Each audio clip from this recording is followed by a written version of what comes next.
Hello friends, welcome back to my YouTube channel. Friends, ಮೊದಲನೇ ಸಾರಿ ನನ್ನ ವಿಡಿಯೋ ನೋಡ್ತಾ ಇದ್ದರೆ ಚಾನಲ್ನ ಸಬ್ಸ್ಕ್ರೈಬ್ ಮಾಡಿ. ವಿಡಿಯೋ ಇಷ್ಟ ಆದರೆ ಲೈಕ್ ಮಾಡಿ, ಶೇರ್ ಮಾಡಿ. ಹಾಗೆಯೇ ವಿಡಿಯೋ ಇಷ್ಟ ಆದರೆ ಕೊನೆ ತನಕ ಸ್ಕಿಪ್ ಮಾಡದೆ ನೋಡಿ. ಡಿಸೈನ್ಸ್ ಇಷ್ಟ ಆದರೆ ದಯವಿಟ್ಟು ಕಮೆಂಟ್ ಮಾಡಿ, ನಮಗೆ ಸಪೋರ್ಟ್ ಸಿಕ್ಕಾಗತ್ತೆ ಇನ್ನೂ ಹೊಸ ಹೊಸ ಡಿಸೈನ್ ಮಾಡೋದಕ್ಕೆ. ಹಾಗೆಯೇ ಇವತ್ತಿನ ವಿಡಿಯೋದಲ್ಲಿ ಕೂಡ ರೆಡಿ ಬ್ಲೌಸ್ಗೆ ನಾರ್ಮಲ್ ಸೂಜಿಯಿಂದ ಗ್ರ್ಯಾಂಡಾಗಿ ಹೇಗೆ ಡಿಸೈನ್ ಮಾಡ್ಕೊಬೋದು ಅಂತ ತೋರಿಸಿದ್ದೀನಿ. ನೋಡ್ಕೊಂಬರೋಣ.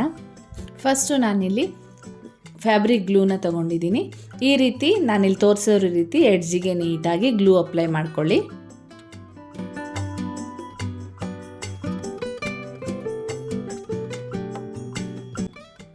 ನೆಕ್ಸ್ಟು ಬಾಲ್ ಚೈನ್ನ ತಗೊಂಡು ಈ ರೀತಿ ಮೇಲ್ಗಡೆಯಿಂದ ನೀಟಾಗಿ ಕರೆಕ್ಟಾಗಿ ಸೈಡ್ಗೆ ಬರುವ ಥರ ನೀವು ಸ್ಟಿಕ್ ಮಾಡ್ಕೊಳ್ಳಿ. ಅದೇ ಥರ ಗ್ಲೂ ಅಪ್ಲೈ ಮಾಡಿಕೊಂಡು ಫುಲ್ ಬ್ಲೌಸು ಸ್ಟಿಕ್ ಮಾಡ್ಕೊಳ್ತಾ ಹೋಗಿ.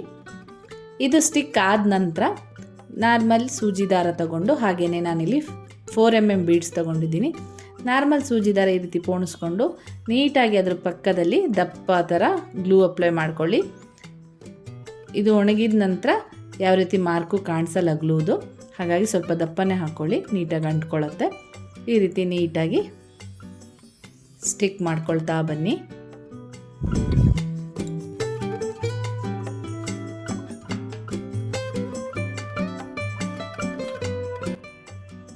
ಕೊನೆಯಲ್ಲಿ ಈ ರೀತಿ ಸೂಜಿದನ್ನು ದಾರದಿಂದ ಈ ರೀತಿ ಬ್ಯಾಕ್ ಸೈಡಲ್ಲಿ ಒಂದು ನಾಟ್ ಹಾಕ್ಕೊಳ್ಳಿ. ಫಿನಿಶ್ ಆದ ನಂತರ ನೆಕ್ಸ್ಟ್ ಇದು ಗ್ಲೂ ಸ್ಟಿಕ್ ಆದ ನಂತರ ಮತ್ತೆ ನೀಟಾಗಿ ಪಕ್ಕದಲ್ಲಿ ಗ್ಲೂ ಅಪ್ಲೈ ಮಾಡಿಕೊಂಡು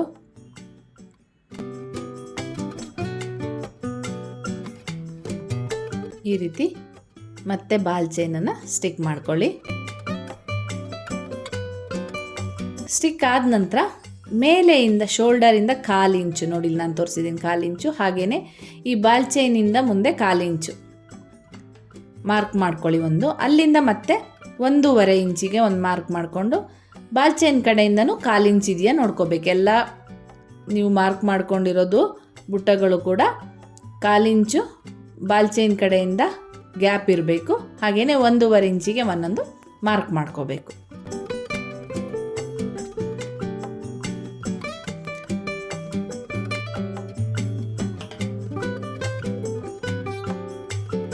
ಮೇಲ್ಗಡೆಯಿಂದ ಮತ್ತು ಸೈಡಿಂದನೂ 1/4 ಇಂಚು ಗ್ಯಾಪ್ ಇರಬೇಕು. 1.5 ಇಂಚಿಗೆ ಮಾರ್ಕ್ ಮಾಡಿಕೊಂಡು ನೆಕ್ಸ್ಟು ನಾನಿಲ್ಲಿ ಗ್ಲೂನ ಅಪ್ಲೈ ಮಾಡ್ಕೊಂಡಿದ್ದೀನಿ.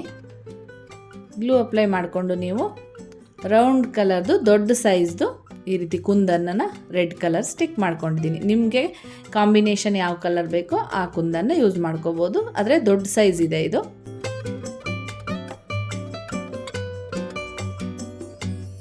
ನೀಟಾಗಿ ಈ ರೀತಿ ಸ್ಟಿಕ್ ಮಾಡ್ಕೊಳ್ಳಿ.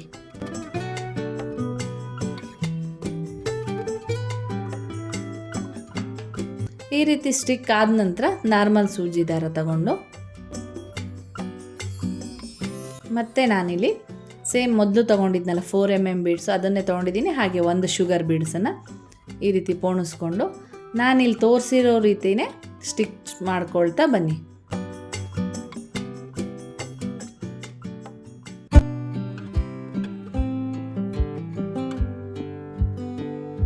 ಕುಂದನ್ ಸುತ್ತ ಮಾಡಬೇಕು, ಆದರೆ ಒಂದೇ ಸರಿ ರೌಂಡಾಗಿ ಮಾಡೋಕ್ಕೆ ಹೋಗ್ಬಿಡಿ, ಸರಿ ಬರೋದಿಲ್ಲ ಶೇಪು. ಹಾಗಿರೋದ್ರಿಂದ ನೀವು ಆಪೋಸಿಟ್ ಸೈಡು ಫಸ್ಟು ಮಾಡ್ಕೊಳ್ಳಿ. ಆಚೆ ಈಚೆ ಸೈಡು ನೋಡಿ, ಆ ಕಡೆ ಈ ಕಡೆ ಮತ್ತು ಅದರ ಆಪೋಸಿಟ್ ಸೈಡಲ್ಲಿ ಈ ಥರ ಮಾಡ್ಕೊಳ್ಳಿ.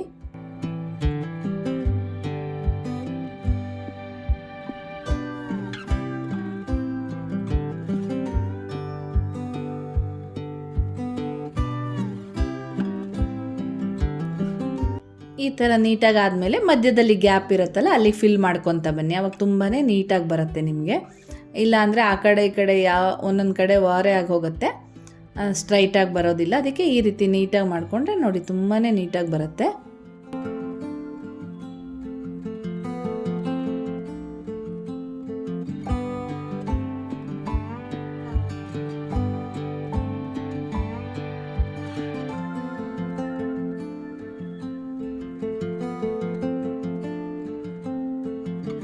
ನೋಡಿ ಎಷ್ಟು ನೀಟಾಗಿ ಸ್ಟಿಚ್ ಆಗಿದೆ. ಇವಾಗ ಆದ ನಂತರ ಕೊನೆಯಲ್ಲಿ ಬ್ಯಾಕ್ ಸೈಡಲ್ಲಿ ಈ ರೀತಿ 1-2 ನಾಟ್ ಹಾಕ್ಕೊಳ್ಳಿ.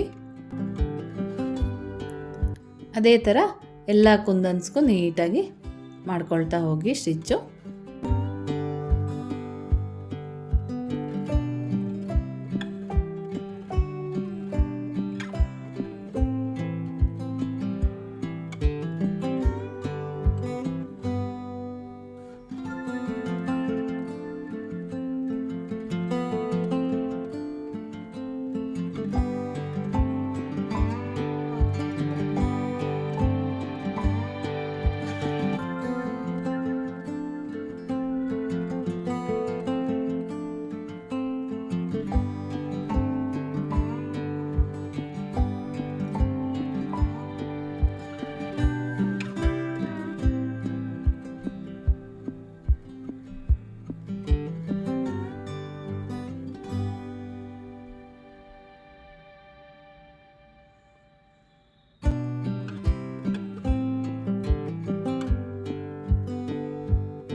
ನೆಕ್ಸ್ಟು ನಾನಿಲ್ಲಿ ಗ್ರೀನ್ ಕಲರ್ದು ತಿಲಕ ಶೇಪ್ದು ಕುಂದನ್ ತಗೊಂಡಿದ್ದೀನಿ. ಫಸ್ಟು ನೀವಿಲ್ಲಿ 2 ಇದ್ರ ಬುಟ್ಟದ ಮಧ್ಯ ಒಂದು ಮಾರ್ಕ್ ಮಾಡಿಕೊಂಡು ಈ ರೀತಿ ನಾನಿಲ್ಲಿ ತೋರಿಸಿರುತ್ತೆ ಆ ಕಡೆ ಈ ಕಡೆ ವಿ ಶೇಪಲ್ಲಿ ಮತ್ತು ಬ್ಯಾಕ್ ಸೈಡು ಕೂಡ ವಿ ಶೇಪಲ್ಲಿ ಈ ರೀತಿ 4 ಕಡೆ ಗ್ಲೂ ಅಪ್ಲೈ ಮಾಡಿಕೊಂಡು ಈ ರೀತಿ ಕುಂದನ್ನು ಅಂಟಿಸ್ಕೊಳ್ಳಿ. ನಾನಿಲ್ಲಿ ತೋರಿಸಿರೋ ಅಷ್ಟೇ ಜಾಸ್ತಿ ಗ್ಯಾಪ್ ಬಿಟ್ಕೊಳ್ಳಿ, ಹತ್ರ ತುಂಬ ಹತ್ರ ಅಂಟಿಸ್ಕೊಬೇಡಿ. ಆ ಕಡೆಯಿಂದನೂ ಬಾಲ್ ಚೈನ್ ಕಡೆಯಿಂದನೂ ಸ್ವಲ್ಪ ಜಾಸ್ತಿನೇ ಗ್ಯಾಪ್ ಇರಲಿ. ಹಾಗೆಯೇ 2 ಕುಂದನ್ಸ್ ಮಧ್ಯನೂ ಗ್ಯಾಪ್ ಇರಲಿ, 4 ಸೈಡಿಂದನೂ ಸೇಮ್ ಗ್ಯಾಪ್ ಬರಲಿ, ಸ್ವಲ್ಪ ಜಾಸ್ತಿನೇ ಗ್ಯಾಪ್ ಇರಲಿ. ನೋಡಿ ಈ ಥರ ಸ್ವಲ್ಪ ಜಾಸ್ತಿ ಬಿಟ್ಕೊಂಡು ಈ ರೀತಿ ನೀಟಾಗಿ ಅಂಟಿಸ್ಕೊಳ್ಳಿ. ಇದಾದ ನಂತರ ಬಾಲ್ ಚೈನ್ ತೊಗೊಂಡಿದ್ದೀನಿ. ಫಸ್ಟ್ ತೊಗೊಂಡಿದ್ನಲ್ಲ ಆ ಬಾಲ್ ಚೈನ್ಗಿಂತ ಇದು ಸ್ವಲ್ಪ ಚಿಕ್ಕ ಸೈಜು. ಇದನ್ನು ಮಾರ್ಕ್ ಎಷ್ಟು ಬೇಕಾಗುತ್ತೆ ಒಂದು ಕುಂದನ್ ಸುತ್ತ ನೋಡಿಕೊಂಡು ಕಟ್ ಮಾಡಿಟ್ಕೊಳ್ಳಿ. ಹಾಗೆಯೇ ನೀಟಾಗಿ ಈ ರೀತಿ ಗ್ಲೂ ಅಪ್ಲೈ ಮಾಡಿಕೊಂಡು ಈ ರೀತಿ ನಿಧಾನವಾಗಿ ಅಂಟಿಸ್ಕೊಳ್ಳಿ. ನೀವಿಲ್ಲಿ B7000 ಗ್ಲೂ ಅಪ್ಲೈ ಮಾಡಿ. ಇದು ಫ್ಯಾಬ್ರಿಕ್ ಗ್ಲೂ ಆದರೆ ನಿಮಗೆ ತುಂಬ ಟೈಮ್ ತಗೊಳುತ್ತೆ. ಈ ಗ್ಲೂ ಆದರೆ ನಿಮ್ಗೆ ನೀಟಾಗಿ ಪಟ್ಟ ಅಂಟಿಬಿಡುತ್ತೆ, ಅಂಟಿಸೋದಕ್ಕೂ ನಿಮ್ಗೆ ಈಸಿ ಆಗುತ್ತೆ. ನೋಡಿ ಈ ರೀತಿ ಸುತ್ತ ಒಂದೇ ಸರಿ ಮಾಡಿಕೊಂಡು ನೀಟಾಗಿ ಎಷ್ಟು ಬೇಕೋ ಅಷ್ಟು ಕಟ್ ಮಾಡಿ ಇಟ್ಕೊಂಡು ಈ ರೀತಿ ನೀಟಾಗಿ ಸ್ಟಿಕ್ ಮಾಡ್ಕೊಳ್ತಾ ಬನ್ನಿ. ಸ್ಟಿಕ್ ಮಾಡ್ಕೊಳ್ಳಿ.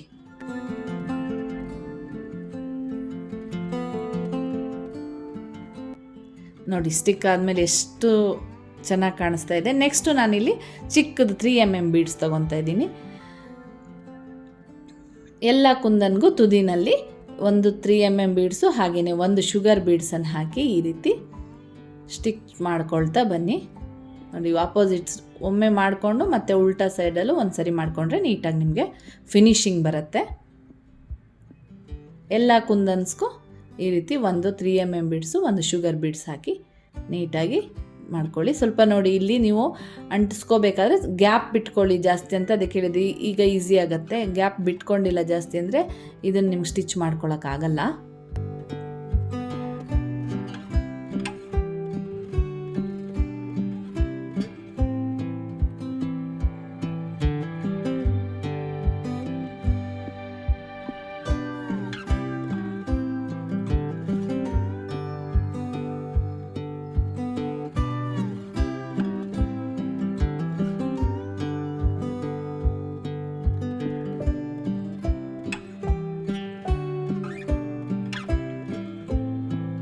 ಈಗ ಕೊನೆಯಲ್ಲಿ ಆ 4 ಕುಂದನ್ಸ್ ಮಧ್ಯದಲ್ಲಿ ಒಂದು 4mm ಬೀಡ್ಸ್ನ ಹಾಕ್ಬಿಟ್ಟು ಈ ರೀತಿ ಸ್ಟಿಚ್ ಮಾಡ್ಕೊಳ್ಳಿ.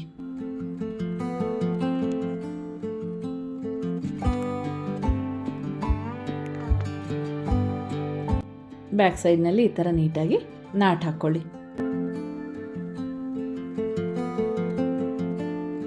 ನೋಡಿ ಫಿನಿಶಿಂಗ್ ಆದ ನಂತರ ಎಷ್ಟು ಪರ್ಫೆಕ್ಟಾಗಿ ಬಂದಿದೆ, ಎಷ್ಟು ಬ್ಯೂಟಿಫುಲ್ಲಾಗಿ ಬಂದಿದೆ. ನೀವು ಯಾವುದೇ ಕಾರಣಕ್ಕೂ ಇದು ಹ್ಯಾಂಡ್ ವರ್ಕ್ ಅಲ್ಲ ಅಂತ ಹೇಳೋಕ್ಕಾಗಲ್ಲ, ಅಷ್ಟು ನೀಟಾಗಿ ಬಂದಿದೆ.